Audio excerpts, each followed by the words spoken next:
Hello, today's video we're going to talk about Congress a little bit and first day of Congress, and then end up talking about the committees in Congress as well. So Congress convenes January 3rd. So again, we have this election going on right now. The people that are getting elected do not take office right away. They will not take office till January 3rd. And then we'll have to basically swear in our new House members, swear in the new Senate members, and then we go from there. So opening day, January 3rd, what's it look like in the House and what's it look like in the Senate? They're very different. Again, in the House, you have all 435 members up for re-election every 2 years. So they could have a pretty big turnover, and so you have to go through a lot more different things to do. So they take a roll call, who's there? They choose the speaker, which is usually the longest serving person that has a majority, whatever party has a majority. They do elections and they establish the rules, which come out to be about 400 pages worth of rules. Again, much different in the House because you have a very good chance of a large turnover in the House, where you have new people coming in, other people did not get reelected, so they're out. So you have to go through all these different things. Compared to the Senate, they just swear in the new members. There's probably just a few of those, possibly. Again, the Senate, only 33 or a third of the senators are up for re-election every 2 years. So when we have this come up January 3rd, 2021, there might only be a handful, 3, 5, 7, maybe new senators that they have to swear in. And then they fill vacancies on committees. They basically put them into these different committees. So the two are very different. One has a lot more in the House because of the larger number, and the Senate, with less turnover, has much less to do on the very first day. It's a continuous body, the Senate is, because it pretty much rolls over only 33 people up for re-election every 2 years. State of the Union address, this is constitutionally mandated. It says that the president has to give a State of the Union, basically tell us what the union is, what our goals are for this year and how the country is going and so on and so forth. It's constitutionally mandated. It was Woodrow Wilson in 1913 is the first person to put this in person. Normally it would be the president would write up a draft or a memo or a letter or something, and then they would have some staffer go read it to Congress. Woodrow Wilson did it in person in 1913, first person to do so, and now, ever since then, every other president has done it.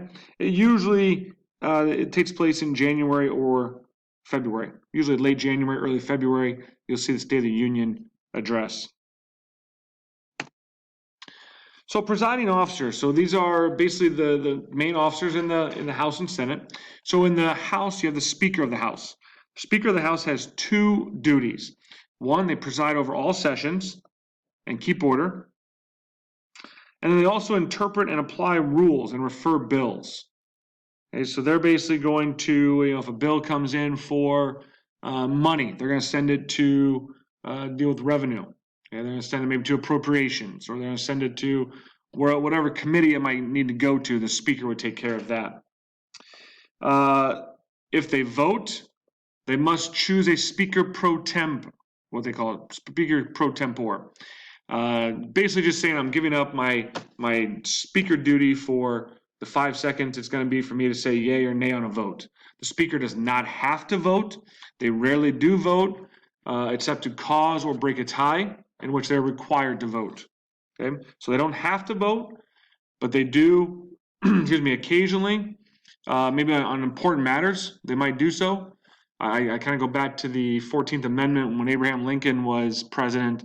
I remember in the movie Lincoln, the Speaker wanted to make sure that he did vote because it was such a big amendment that was brought about. But they are required to vote to break a tie. Currently, the Speaker of the House is Nancy Pelosi. She's a Democrat. All right, in the Senate, the presiding officer in the Senate is the President of the Senate. His other duty is the Vice President, obviously. Okay. Currently, that is Mike Pence, and he does not vote, but only to break a tie. Okay, so if it's a 50-50 vote going on, then the vice president steps in and he is required to vote to break that tie. Other floor leaders I want to make sure you're at least aware of, they're called majority and minority leaders. So the majority leader, chosen by party colleagues, okay? And they're basically just, if you're a Democrat or Republican majority leader, you're basically helping to kind of get bills passed. You're trying to talk to people about getting the bills passed. Their assistants are called whips, a majority whip and a minority whip. Yeah, these are just assistants that help with the process of trying to get these bills passed. Party caucus, these are closed meetings of each party. This is where they select floor leaders and they assign committee membership. So committee chairs, they decide when committees will meet. If you've been watching the confirmation hearings from Amy Coney Barrett for the Supreme Court, you would notice that the Senate Judiciary Committee chair was a guy by the name of Lindsey Graham. He's a Republican senator from South Carolina. So he is the committee chair of the Judiciary Committee. And again, usually it goes to somebody that's been there the longest, a seniority rule. We'll talk about that in a second. Committee chairs then decide which bills to consider or what people to consider. Lindsey Graham was criticized in President Obama's last administration because he refused to hear and to take on a hearing for a Supreme Court nominee that President Obama was going to nominate, and Lindsey Graham said no because it was too close to the election. Well, that was like in July or June, and now he said yes, it was okay with them going through with Amy Coney Barrett here in October, very close to the election. So again, which bills to consider, maybe what people to hear. They also do public hearings. Should we do public hearings? Should we have this committee hearing on something out there that might be, steroids in baseball? The committee chair has to decide if that was what they wanted to do. They also call what witnesses they might want to call as well. Seniority rule. This is basically when you are appointed committee membership or committee chair or majority or minority leadership positions because of you being there the longest. Not because you know the most about something, but because you've been there probably the longest. So seniority rule is an unwritten custom, length of service. Criticisms of seniority rule is that it ignores ability, rewards only length of service. It discourages young members. It might mean that some of the older committee members might be out of touch with opinions. One of our senators, Chuck Grassley, he is usually a committee chair, I think, of Senate Finance, I believe. And, it's a pretty important position to have, to be a committee chair. But again, he's been there a long time. And, again, it does reward somebody that has experience, and that's a benefit of it. They might have longevity on that committee, which brings experience. For example, with Chuck Grassley, if he finance committee, he knows what he's doing. He knows the process that's going on. All right, committees. So there's different types of committees in Congress. First one is standing. Standing committee is a permanent group. The House has 20, the Senate has 16. Their function, all similar bills are sent to this particular committee. Okay, so for example, Armed Services Committee might be one. So anything that deals with the armed services would be sent to that committee. Maybe another one in the Senate was obviously Judiciary Committee. That was one that was done this past month with Amy Coney Barrett. That's a standing committee. They're always going to have the Senate Judiciary Committee. So things that deal with judges and court might go to that committee. Again, standing committee will be finance. That one would be one that anything deals with finances would go to that particular committee. Second one is a select committee. This is for special groups or set up for a specific purpose is the function there. Set up for a specific purpose or a limited time. Okay. A couple examples of a select committee was Committee on Indian Affairs. set up by Andrew Jackson, I believe, and more recent in the 1970s with Richard Nixon, Watergate, set up for special things. I'd also say the steroids in baseball was a special committee or select committee as well, several years ago with Sammy Sosa, Mark McGwire, and others. So a joint and conference committee, these are committees that are composed of both members, or excuse me, of members of both houses.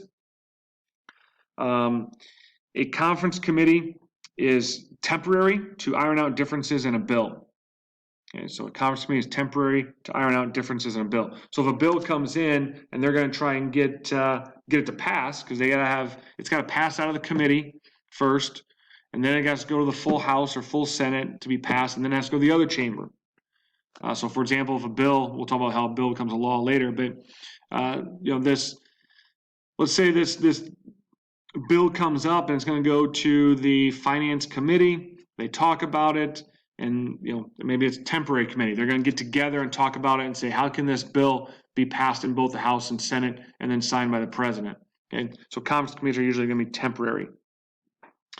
Other one I want to talk about is the House Rules Committee.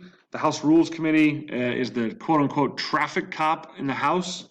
They decide what conditions the House will consider the bills. Okay, if they're going to consider the bill and under what conditions they're going to do this. It's a 12-member Rules Committee.